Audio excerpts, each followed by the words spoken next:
आणि सहज एक शेर आठवला म्हणून सांगतो, बदल जाओ वक्त के साथ या फिर वक्त बदलना सीखो, मजबूरियां को मत कोसो, हर हाल में चलना सीखो।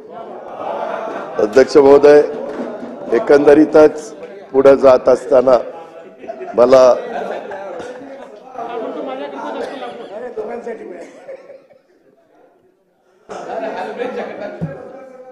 सद्भाद्य सभापती महोदय, आपल्या सर्वांचं आराध्य दैवत पुण्यश्लोक राजमाता अहिल्यादेवी होळकर यांच्याशी आपल्या सर्वांचं एक वेगळं नातं आहे, परंतु आपण त्यांच्या वंशजांपैकी आहात। पुण्यश्लोक अहिल्यादेवींच्या चौंडी गावचे आपण सुपुत्र आहात। अहिल्यादेवींच्या वंशजाला, चौंडीच्या सुपुत्राला आज या विधिमंडळाच्या वरिष्ठ सभागृहात सर्वोच्च स्थानी बसवण्याचा मान या निमित्तानं मिळालेला आहे।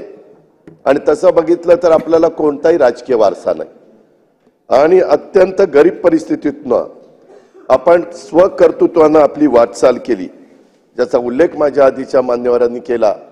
सरपंच ते सभागृहाचा सभापती हा आपला प्रवास, विरोधी पक्षाचे आमदार, सत्ताधारी पक्षाचे आमदार, राज्यमंत्री, मंत्री आणि आता विधान परिषदेचे सभापती, हा आपला प्रवास खरोखरीच थक्क करणारा अशा प्रकारचा प्रवास आहे आणि कौतुकास्पद अशाच प्रकारचा हा प्रवास आहे।